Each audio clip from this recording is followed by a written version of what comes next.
Welcome back to Conversations with Consequences, now on EWTN Radio. I'm your host, Betsy Fentress. And I'm Mary Fiorito. And we have with us today a wonderful scholar on the life and legacy of Cardinal John Henry Newman.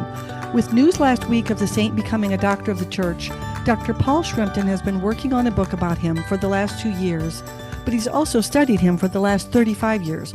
He's a professor at the Magdalen College School, and he recently brought out 2 volumes of Newman's unpublished university papers, My Campaign in Ireland, Parts 1 and 2, both of which are critical editions. So today our topic is St. John Henry Newman, who has recently been declared a doctor of the church. Welcome, Professor Shrimpton, and tell us, how excited are you about this news and what does it mean for the church? Obviously, I'm very excited. I've been working on John Henry Newman for 35 years. I think it was in 1990 I first discussed with a fellow Newman scholar the idea of him being a doctor of the church. And that was at the time before he was venerable, let alone blessed and saint. So to some extent, I've seen this coming, but it's only in the last few months, and really probably for about a year and a half, through when I realized that the cause was being started in May 2024.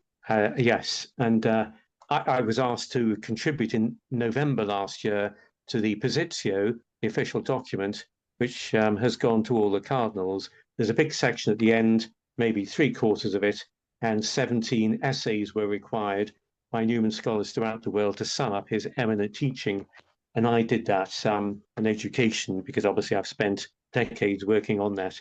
Not just his what he said in this famous book, The Idea of University, which is generally agreed to be an extremely significant book on the nature and purpose of university education. But my line is more on the practical Newman setting up a university, rolling up his sleeves and doing that in very difficult circumstances, and founding a totally new type of school with his friends from the Tractarian or Oxford movement in 1859. The second thing you said was, what about the significance of the universal church? Oh yes, I think we're just staggering. We don't know how to react quite. Newman joins, it's now Wikipedia. It must be official. Wikipedia have him as the 38th doctor. I checked yesterday. He's not doctor of anything yet, although the favorite for a long time has been doctor of conscience. I think it's going to be, I think in 50 years' time, 100 years' time, people will look back on this and see the whole thing of Newman as being a sort of sea change with the church and the world. I think it's a pretty, this is not just any old doctor. We're dealing here with someone who was the first man really to grapple with the Enlightenment and secularism, at least in the English-speaking world. He was the first one to confront various intellectuals and others organizing society who were going to dispense with religion. And Newman didn't only defend Christian institutions, firstly as an Anglican, then as a Catholic, but he actually pointed out why alternatives were seriously deficient. So I think he's given the whole church, Christendom at large, a sort of boost in confronting all of this. But his work has got to be processed so much more. A lot's been done, but there's a huge amount more yet to be done and disseminated. Yeah, it's very exciting that this is going to be happening. At least we can assume it will, now that there's more attention drawn to him. And Dr. Shrimpton, in the United States, for American Catholics, there's often a confusion because our patron saint of education here for children would be St. John Neumann. And so unfortunately, they have names that are so similar. Can you distinguish for us, since we are speaking to American Catholics in this show, who St. John Henry Newman was, and that it's not the same kind of patron saint of education as our St. John Neumann, who is one of our patrons of Catholic elementary and secondary schools here? Well, I think we need as many patron saints for education as possible. I've spent my whole life in education. So yes, it's great to have some of these holy and learned people. So John Henry Newman was born February the 21st, 1801 in London. His father was a banker. He went to school, a boarding school, not far out of central London. And then he went on to Oxford at the age of 16, to Trinity College. He was there for 3.5 years, didn't do very well in his exams, but a year and a half later got accepted to Oriel College, Oxford, in 1822, the leading college in the university, and was there until 1845. So he's all sorts of things. He gets ordained as a deacon, then priest in the Anglican Church. He becomes a tutor in his college, and effectively, after 2 years, sets up the modern tutorial system in Oxford, for which it's famous. In 1828, he's appointed vicar of the university church, and from that pulpit delivers some extraordinary sermons, just over 600, and these are published in various volumes with colleagues in Oxford, Anglican colleagues. He led what's called the Tractarian or Oxford movement, which was really the biggest renewal within the Anglican Church that there has been, bringing it back into contact with the primitive church, researching in particular the church fathers of the first millennium, sending out tracts all around parishes in England. So it was an intellectual movement, which quite quickly turned into a liturgical one, a devotional one. So it caused a huge revival in seriousness, and Anglicans taking seriously their Christian calling. They were sitting rather happily in their country parishes, not doing very much, very well remunerated, living a fine life, but Newman and his associates shook them all up. He became a Catholic in 1845. He went off to Rome, was ordained, and when he came back to England, to Birmingham, he set up the first oratory of St. Philip Neri. A few years later, in 1852, he was invited to found and lead a new type of Catholic university. The university opened in 1854. He left after 4 years. Once he got it going, returned to England, and a year later started up what's called the Oratory School in Birmingham. In a sense, it's the first secondary school in England geared for the laity. It might sound very strange, but the other schools on offer all mixed up people training for the religious orders and the priesthood. He died in 1890 after living 45 years nearly in Birmingham, and tens of thousands of people lined the streets. So in his life, he wrote a huge amount. There are 36 major volumes in the main critical edition, not critical edition, the standard edition of his works. His letters have been collected into 32 fat volumes. So a copious writer, a really deep thinker, seminal contributions to church thinking on faith and reason, conscience, the development of doctrine, how to deal with the magisterium, education, of course. He's a poet, writer of novels. Where do you stop? I mean, it's an immense amount of activity. I would actually stress, although people might be thinking in general, here is a major world intellectual who's joining this very exclusive club, yet at the same time, he's also very much a man of action and a very personable individual. So in his time, he had extraordinary charisma in spite of being shy. He had an immense friendship circle, and to do things like set up a national movement to revive the Anglican Church and to establish almost single-handedly across the Irish Sea a new type of university in Dublin. These are big feats of any person. So I'm actually quite interested in people learning about Newman, the man of action, as well as the Newman, the intellectual.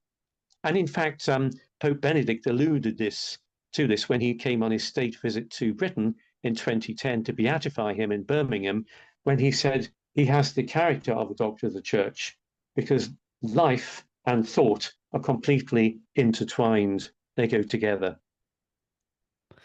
Well, despite all of these pioneering things he did, he also met with a lot of abject failure in this area, and still he persevered. Can you enlighten us a little bit about what that was like for him? You're smiling, Dr. Yes, I am. Yeah, yeah. I often think when you read these large Newman biographies, whether single volume or in several parts, you need to be supplied with a box of paper tissues because it's so moving to see how shabbily he was treated as a Catholic after being a sort of national hero, the greatest intellect who's come out of the Anglican Church, a household name, um, that he just wasn't understood as a Catholic.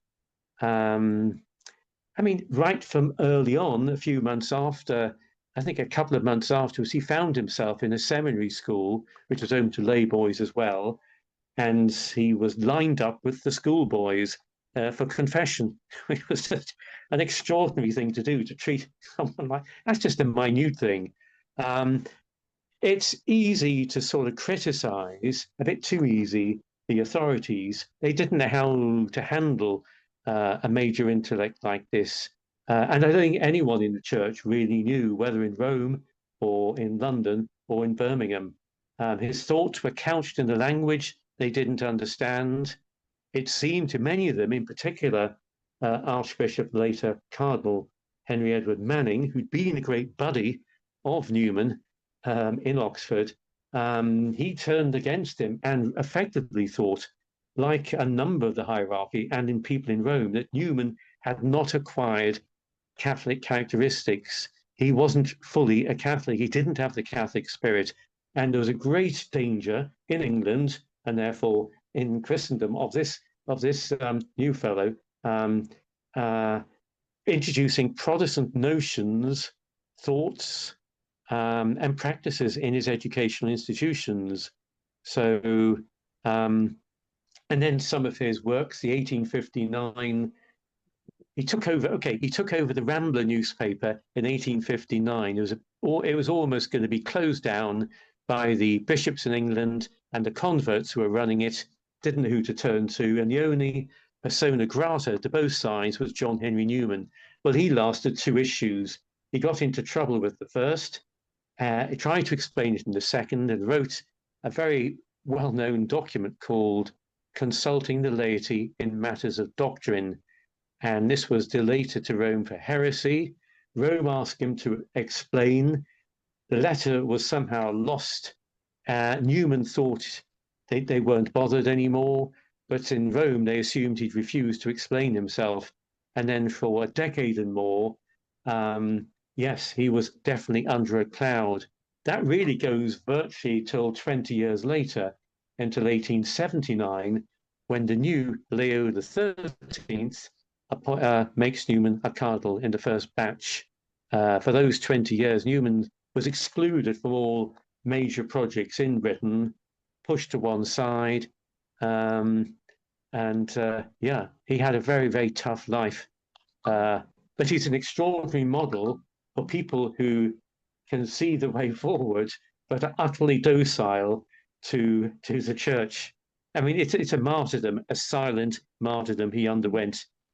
But at the same time, that allowed him, not being involved in public projects, to do more fabulous writing, to be receiving and advising converts, to keep up an extraordinary friendship circle. So, yeah, although Newman realized that to some extent his life as a Catholic had been a failure, he came to terms with it and realized that God works through failures. And he used to tell people that.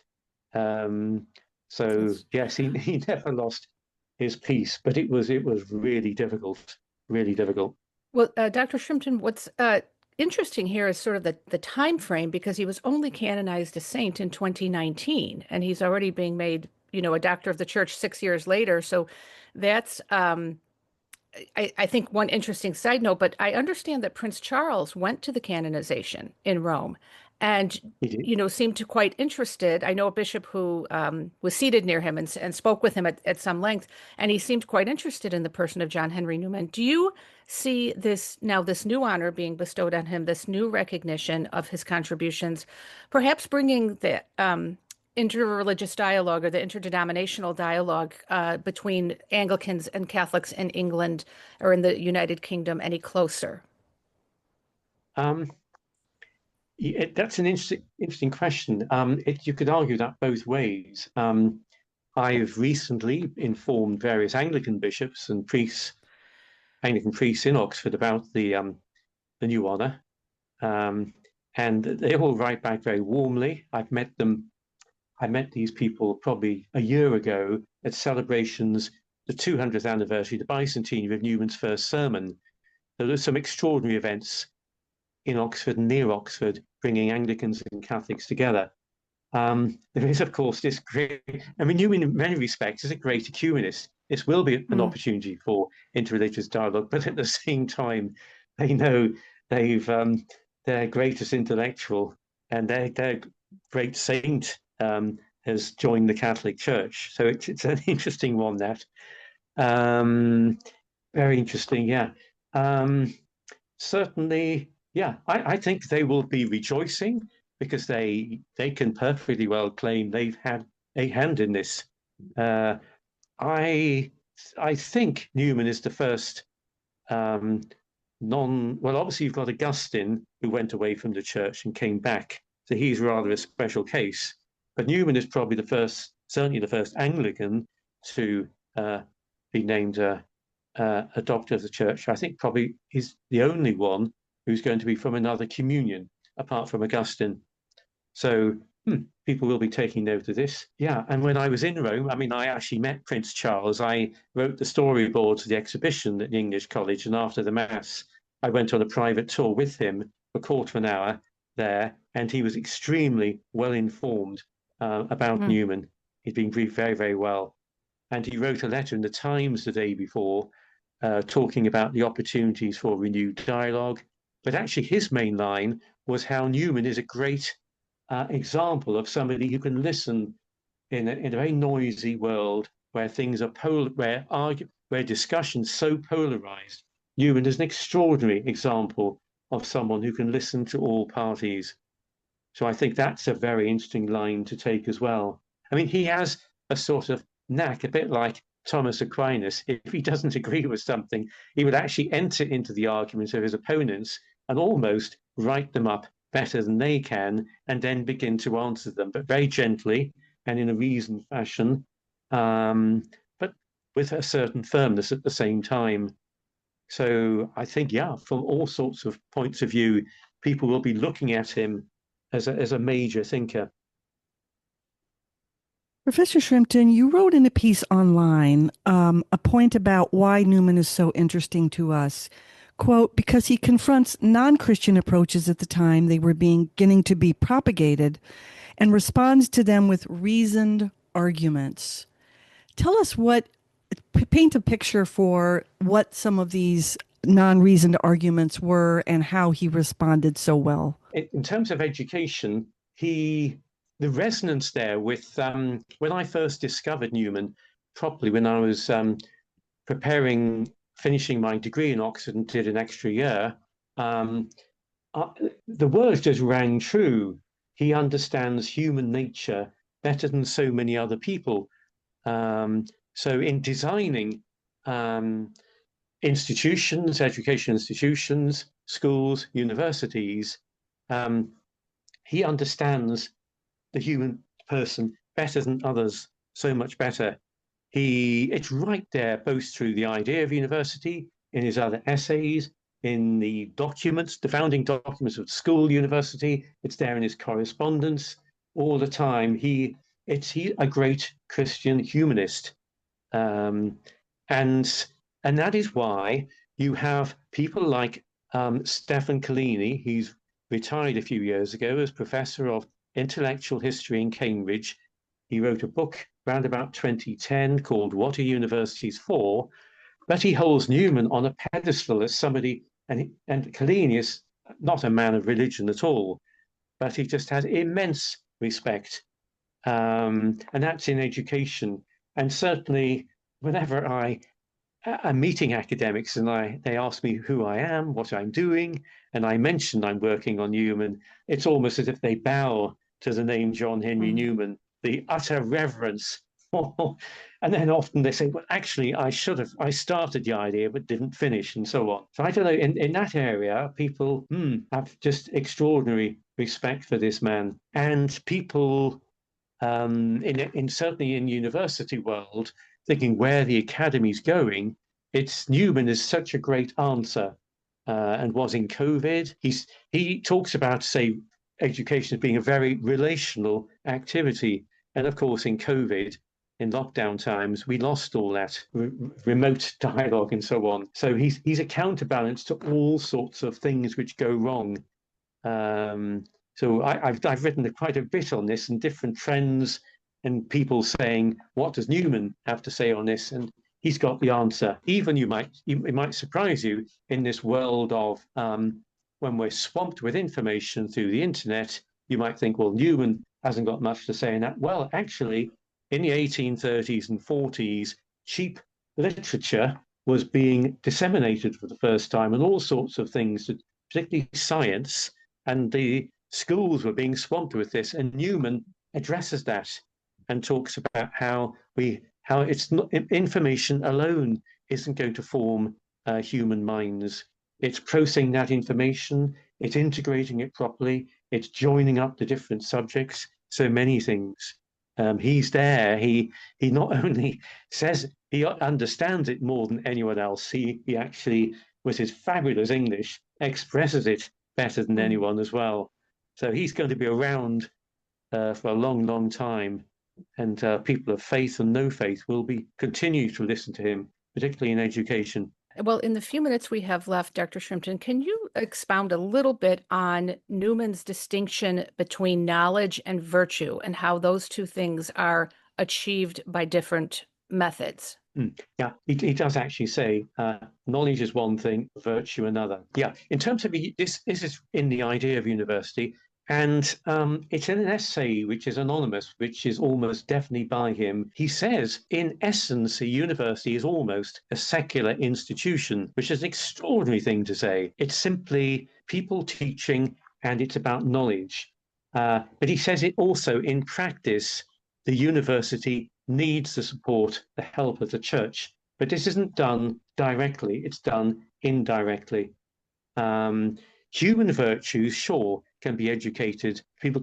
Those virtues can be inculcated to produce the gentleman, but something is more for the supernatural virtues. This is obviously grace and the support of the church. So, yeah, Newman says the essence of it, the university, is the teaching part, but the integrity of it, that's the word he uses, the fully flourishing form, needs religious institutions supporting it, supporting the students outside. So he would almost say you could teach the theory of virtue in university, but you need student residences and the like to teach the individual formation of virtuous habits. The two sort of complement each other and go together. So you point out a moment in history with Newman where you write, on a Sunday evening in November 1854, the day before the first lectures were to be given, Newman addressed the first 17 students of the Catholic University. He told them that they had not come there to become lawyers, teachers, or doctors because there were other places where they could do that, but they came to be made into men. They came to the university to develop as human beings and become useful citizens. Was that a novel idea at the time? No, it wasn't actually. No. In many respects, Oxford and Cambridge were, well, yeah, finishing schools for the gentleman class of British society. So there was always an element there being polished up before going on the grand tour, meeting the right sort of people, and all that socialization going on there. But Newman's talking about being more than just a secular gentleman. He's talking about living a life of virtue and effectively of being of service to society. It's a much grander, bigger, larger concept. So it's there, but he develops it. So all his thinking really you can trace back to various people, but he moves everything so much more forward. So he takes the idea from Aristotle of human flourishing, where Aristotle would say you are responsible for your character, but Newman takes that further and runs with it, and effectively says to some extent you are responsible for your faith from a human point of view. You've got to do the running as well. There's enough to find out about the creator out there in nature, and using all sorts of other means. It is up to you to do that. So it's a whole group of different things going on there, which Newman pulls together in terms of all-round human flourishing. And that, to some extent, is what we're missing now in university life. I couldn't believe it when 15 years ago in England, the universities were outsourcing student accommodation to private companies. He would be tearing his hair out at that. He almost felt that for a proper university education, you could almost dispense with exams, with lectures, and just bring together a group of people with a bit of tutorial supervision, and that would be more like a university than one which had merely lectures and exams. But Newman wants both actually, both ways. But he speaks rhetorically quite strongly and can mislead people. But he wants both the intellectual education there and the social and personal education at the same time. Well, we're so grateful to you, Dr. Shrimpton, for joining us today. And make sure to check out Dr. Paul Shrimpton's new book, The Most Dangerous Man in England, Newman and the Laity. Thank you so much for joining us. Pleasure to be with you. All the best.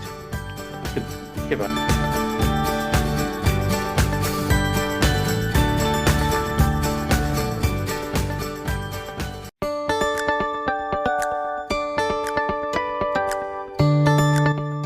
Welcome back to Conversations with Consequences, now on EWTN Radio. I'm your hostess, Betsy Fentress. Hi, I'm Lee Sneed. And we're happy to have the fiery and fun Haley Stewart with us today. You may know her from Word on Fire and many of her amazing books, including The Grace of Enough. But today, with summer coming to a close, we want to revisit her book, Women of the Catholic Imagination. Welcome to the show, Haley. Thank you so much for having me. So to kick off, we wanted to ask you about your recent Substack when someone gave you a most awesome compliment. You're chatting with a friend about life and she says, you really are the incarnation of Anne Shirley. How did you take that? Well, as a huge, huge compliment, I love the Anne of Green Gables series. I love the character of Anne. I love her just unwavering hope amidst the trials of life. And so I took that as just a huge boost when my friend said that. Well, that's also in my notes, the unwavering hope. And also, it made me think of another heroine from Shakespeare. Yeah. I was connecting in some writing that I was doing about Beatrice from Much Ado About Nothing, Shakespeare's Much Ado About Nothing. I grew up watching the film from the 90s and kind of had it memorized as a child. And I loved Beatrice because of her joie de vivre and her positivity, but fieriness, and just she's such a strong, wonderful character. So I thought of her too in that joyful, hopeful attitude that she brings to life. Well, what I love about this book is that you say in the introduction that there's been a lot of focus on Catholic male writers, and you feature Catholic female writers in this. And do you have a favorite? I mean, I think I'd probably have to say Sigrid Undset, because her book, Kristen Lavren's Daughter, is just at the top for me. But it's really hard to choose a favorite with these women. Understandably focus a lot on some of the famous male writers like Tolkien and Waugh, but there's also so many incredible women. And so it's a lot of fun to delve into these authors. And I love the image of you in your backyard finishing up Brideshead Revisited, which happened to be then a year before you ended up coming into the church. I love that book too. And I was just wondering, are there any books that you happened to read during your college year, say, as a non-Catholic, that you've reread since entering the church? And like, how has that influenced your like growing catechesis? Absolutely. I think for me, the number one name that comes to mind is Flannery O'Connor. Oh, And there yeah. is a chapter about her in the book, and encountering her as a Protestant. I grew up in the South, so I could Oh, connect wow. Southern weirdness, but the Catholic themes were definitely really striking and kind of shocking and unsettling, which is not a negative. That's kind Right. of why she's such a great writer. She really makes you sit and get uncomfortable. Yeah, that brutal fleshiness. Yeah. Yeah, and I can imagine that once you sort of convert and you can see like that's sort of our religion too, like the brutal fleshiness every day.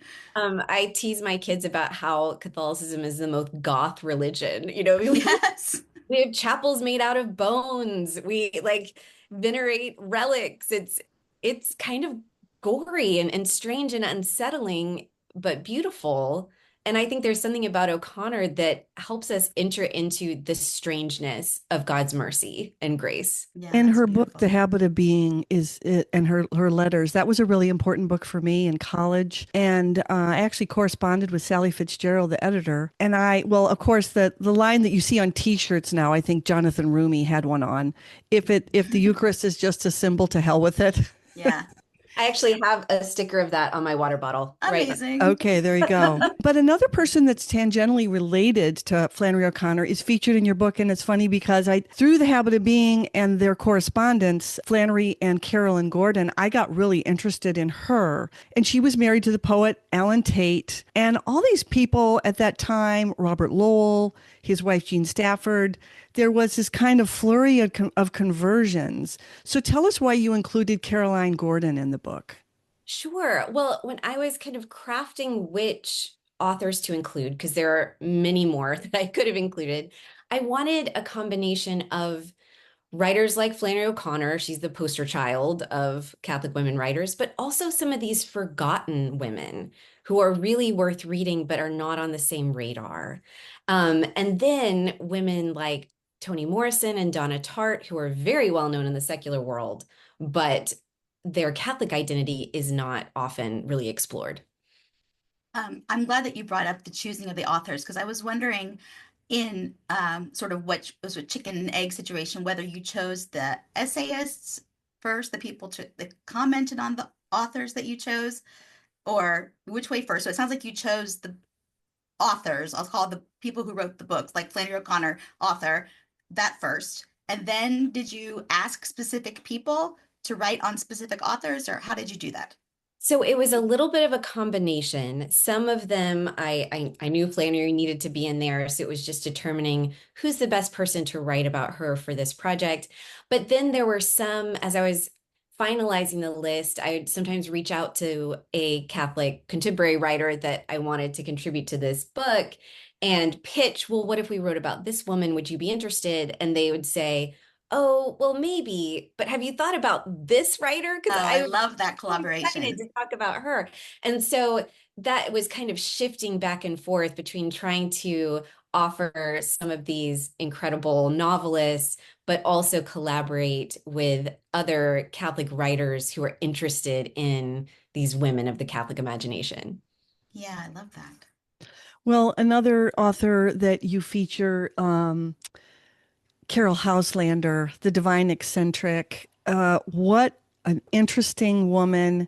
She had an affair with a Russian spy before she converted to Catholicism. Do you have a favorite book of hers? I think probably The Reed of God. I mean, it's just, I think as a Protestant convert to Catholicism, there is no book that helped me understand Mary the way the Reed of God did, and understand why is she so important? Why is a relationship with her important? How do we model our spiritual life after Our Lady? And just the way that Houselander presents that book it is just a must read. It is so good. So I love that one. But I've also enjoyed getting into some of her stories for children. In fact, Word on Fire Votive, which is the imprint I edit for Word on Fire, we released one of her stories for children and got it re-illustrated as a picture book. And so that's been fun too, is getting her work out to this next generation. And so your book's been out for over a little over a year, right? Have you found, I'm sure because you're a public figure, you have a Substack, people can find you and contact you. Have you found people who were in your shoes once, maybe grew up a Southern Protestant and found this book of, Catholic imagination, female writers, and had a similar experience or had questions or any kind of feedback like that? I think that when you're sharing about things that you really love, other people who love those things find you. And so that's one of the joys of it. And so it has been an opportunity to connect with other readers. And also the joy of, like I was saying before, collaborating with some of these Catholic writers that maybe I didn't have any kind of relationship with before, and then getting to collaborate on this project and share this love. But I do hear from a lot of people who say, yes, Flannery O'Connor was the gateway person for me, or, Evelyn Waugh was, or Sigrid. So that's just beautiful to see how these novelist art was sent out into the world, and then God uses that. In your introduction, you have this great quote from Pope Benedict XVI, who at the time was Cardinal Ratzinger. And he says, the only really effective apologia for Christianity comes down to two arguments, namely the saints the church has produced and the art which has grown in her womb. So would you say that you came into the church through the art primarily, or was it that the art that led you to, okay, what does the church actually teach on various issues? Yeah, I think that, of course, it was a combination of different things, but I definitely think it was the art that first opened me up to the church. I felt this draw and this attraction to the church's literature and sacred music and sacred art and just the beauty. And so as a Protestant, I then was faced with the issue of, oh no, I feel this attraction to this church, but that's just a bunch of medieval nonsense, right?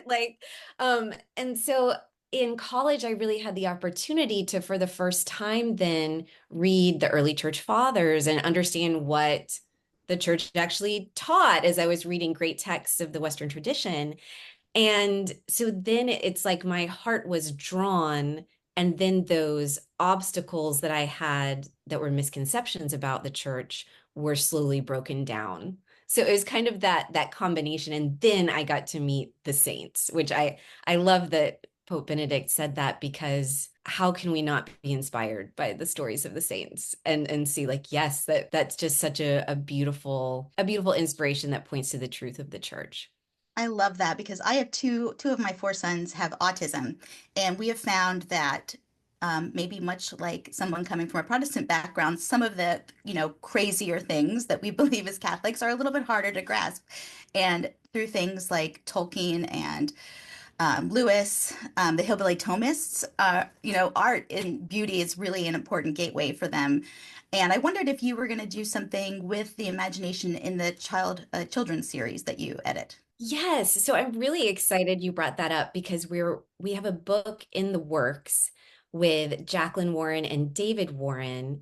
And it is, Jacqueline's an illustrator, David, her husband, is a writer. And it's about different Catholic figures who are artists. So like just short biographies of these different artists, whether it's someone like Tolkien or Flannery O'Connor, or someone from, more ancient visual artists, and just showing kind of the variety and breadth of what they contributed, and the way that the faith impacted their lives, whether, some of them might be saints, but some of them are just regular sinners who are trying beautiful art for God. And so I'm really excited about that, because I think that young people are so drawn to beauty. Oh, so yeah. being able to help them make that connection is so important. And I love what you were saying about your sons, because my son is also autistic, and books like Lord of the Rings have been so helpful in conversations with him about faith, and just being able to dive into that story and talk about why does this ring so true? And what does that have to do with the faith? And Yeah. how does it lead us on our journey of faith? Yeah, and I love the way too they sort of slowly digest it and then it comes up a couple of days later, just like in the car or something. It's my favorite. So when do you think that children's book will be out? So I think that will be out late 2026. Oh, that's not so far. Not too far, Mhm. but I'm very excited about it. I've seen some of the illustrations so far, and it's just Oh, going to be wonderful. beautiful. I wanted to ask a question about so many of the authors in the book are British. And did you think about that at all as you put this together? Because you have Carol Houselander, of course, and Josephine Ward, Ellis Thompson Ellis, Muriel Spark. To what do you attribute their kind of collective conversion? Do you see any common threads in them coming into the church and realizing that it was important for that to be informing of their art? Yes, well, I think there's two things there. I mean, one just very practical thing is as English speakers, we're going to be reading a lot of writers who are in English. So I tried to branch out from that a little bit by including writers who wrote in different languages, were in different parts of the world. But one thing that I think really contributed to this amazing wealth of British writers is, I think, actually, strangely, the persecution of the church in Britain. There's this history of the Catholic Church being suppressed over many centuries. And I think something about that contributes to a smaller but strong church. There's a strong sense of Catholic identity in British Catholics. And because the church there has been through so much. And so I think that has something to do with the art that we see coming out, because it is a sacrifice. For most of these writers, it was a sacrifice to be Catholic in that environment. And so looking back to, say, Tolkien's life, his mother was persecuted after she converted. This made, his life more difficult. And so I think then there's this sense of, this is so worthwhile. This is so something that I want to protect. It's so much part of my identity because I've really had to fight for it and sacrifice for it. That's really interesting. I never thought about it like that. And I also, just something else you said reminded me that so many of these writers that often lead people to conversion are converts themselves, which is really interesting. It's sort of like art begetting conversion, begetting art, like this circle involving bringing other people in. And it's really, really just a wonderful project. Is there going to be a second volume? I don't know. There's definitely enough writers to do another volume. And there's some that even you're mentioning, did people reach out to you after the book? And one of the fun things is people reaching out and saying, if you ever do a second, oh yeah, you should include this person. And sometimes it's someone I haven't even ever heard of. And so then I want to dive into her novels. So we shall see. But I do love that about some of these artistic converts, where it's almost like they still have enough of the same language to still communicate with other people who are not already inside of the church. Yeah, that's a really interesting idea. Yeah, of course that's true. They can still sort of speak in the vernacular Right. of pre-conversion. Yeah, I like that. So, in the concluding essay by Natalia San Martin Venturella, entitled The Hidden Secret of Catholic Literature, she writes, the only way to understand Christian literature is to assume that we will always find more sinners than saints in it, and that its pages must confer an inescapable place to the human experiences of pain, the fall, and sin, and especially of grace. That's an incredibly beautiful summation of what Catholic literature can bring to us. How does that resonate in your life in terms of what you pick to read and how you view these authors? I love that line too from the conclusion. And I think it speaks to what the Catholic faith has to offer, where it is very honest about suffering and sin, but also grace. And so oftentimes you hear Catholic novels kind of criticized for having so much sin in them. Like, Yeah, right.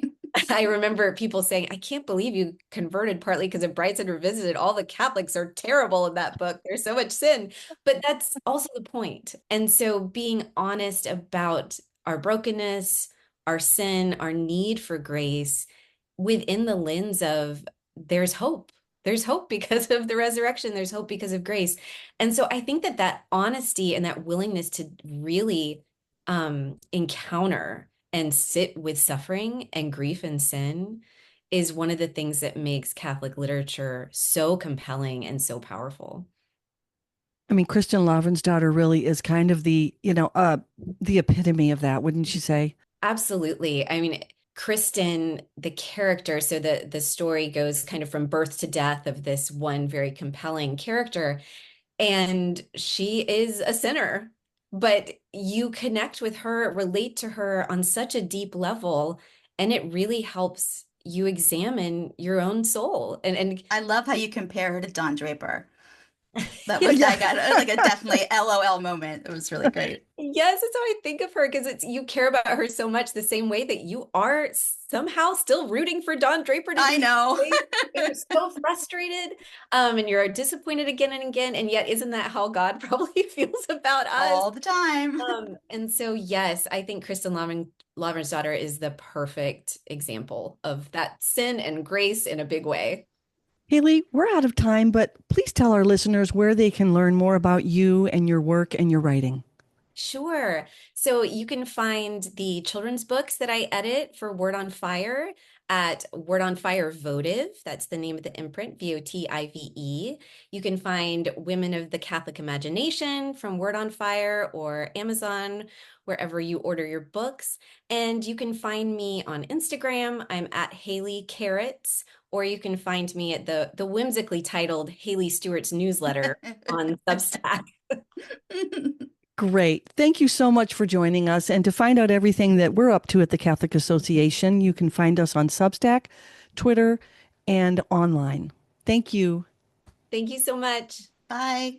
Welcome back to Conversations with Consequences, where we are once again visited with our globe-trotting Msgr. Roger Landry, who was in Rome last week, and he has just come back from the convention of the Knights of Columbus. Welcome back, Monsignor, and tell us what's going on with the Knights of Columbus. So every first week of August, the Knights of Columbus, which is the largest Catholic fraternal organization of Catholic men in history, has its Supreme Convention. And so in DC this year, which was a great opportunity to prepare for next year's 250th birthday of the United States, the pillars of the Knights of Columbus are fraternity and charity and unity and patriotism. And so it was an opportunity, at least for the American Knights, to help everybody prepare for the 250th anniversary of our country, for the freedom that has distinguished the United States, for the religious freedom, which is our first freedom, for which the Knights have always fought. Everybody should know that it was the Knights of Columbus in the 1950s that got under God in the Pledge of Allegiance and in our currency and things like this, just to make sure that against the militant secularism that was starting to rear its head, the Knights of Columbus fought back, as real knights do. And so it's always an extremely edifying time for me to be present with the Knights, to hear the Supreme Knights annual report, which was broadcast live on EWTN, describing the $197 million of charitable care across the world that was given last year. And I think it was 48,000, but maybe it's even million volunteer hours from Knights of Columbus, from the 2.1 million Knights of Columbus all across the globe. And so to be able to see the explosion of charity that the Knights of Columbus continue to build on every year is something that is one of the great untold stories in the church. And I would encourage every man who's listening to us, if he's not a knight, seriously to think about it, because there's an incredible brotherhood there that strengthens men to grow in faith and serves the church as 2.1 million men of God take up a special role to make the church stronger. We featured a new program that they've rolled out for men in parishes, and we were so impressed by just the need for fraternity that they're offering through their historic groups in parish life. That's called the CORE program, COR, the Latin word for heart. And it's one of the great sources of pride for the Supreme Knight, Patrick Kelly, who is a friend of mine. He loves that program, and it's already being implemented in thousands of parishes across the country, and then in other countries, to enhance the spirituality of Catholic men as Catholic men. The Knights of Columbus, once upon a time, were known for Tootsie Roll drives and for clubs in which you could always go and get some inexpensive beer after hours. That's not the Knights of Columbus at its best. The Knights of Columbus forms men to be true family men, to be men of the church, to be men of God in the middle of the world. And the CORE program puts that masculine spirituality into practice. And it's really helping draw many new young men to the Knights of Columbus because they're looking for the formation as Catholic men that they really haven't gotten in our parishes and Catholic religious ed programs, et cetera, where sometimes the maternal dimension of the church is a little bit stronger than a masculine dimension. But the Knights of Columbus are really remedying it now, and I'm super proud of the CORE program. Well, that's great to hear. We had a big feast this week that's connected to a church in Rome that has special significance because of Pope Francis. Can you tell us about that? Yeah, talking about the maternal dimension of our faith at the same time after the Knights of Columbus is the Feast of the Dedication of St. Mary Major Basilica, which liturgically is the most important Marian church in the world. It goes back to 354 AD when there was a snow storm on August 5th in Rome, which is pretty impossible. But in the midst of the snow, according to the 4th century accounts, Pope Liberius traced out the architectural parameters of the first church to be built there. In the 430s, right after the Council of Ephesus, that declared Mary to be the mother, not just of Jesus Christ according to humanity, but because Jesus is God, the mother of God, they built that church there. It was ultimately Pope Leo the Great, who was the archdeacon of Sixtus III at the time, who sort of led that whole architectural pattern. And so it's so important for our faith to have this church dedicated to the Mother of God. When you go on inside, you've got the history of Marian devotion. What's super important to me, if you've got this series of 5th century mosaics on the triumphal arch in the main part of the church, all about how Mary brought to us the victor. And so it's all Mary's relationship to Jesus and that triumphal arch inside the church, just like the Arc de Triomphe in Paris talks about triumphs in battle, or the Arch of Constantine in Rome. So we have Christ's triumphal arch and the role of Our Lady. And then you've got other 5th century mosaics of the Old Testament scenes that led up to Jesus. You've got a little bit about Abraham, a little bit about Moses, a little bit about David and Solomon, but half of those mosaics are all dedicated to Joshua. And when I give tours of St. Mary Major Basilica, I basically ask, why Joshua? Well, this was in the 5th century after Rome had been sacked in 410. And Joshua, we know, was the one who led the Jews into battle when they crossed the Jordan River against Jericho. To have so much of a focus on Joshua in 5th century Catholic mentality in Rome was to strengthen them for the fight against the barbarians who were coming to invade Rome. And so I think today when we look at how secularism tries to attack our faith, learning from the first Christians about the role of Joshua and strengthen them to live out their faith in the 5th century can strengthen us today in the 21st to be able to live out our faith as well. And we remember that Joshua is the Hebrew name for Jesus.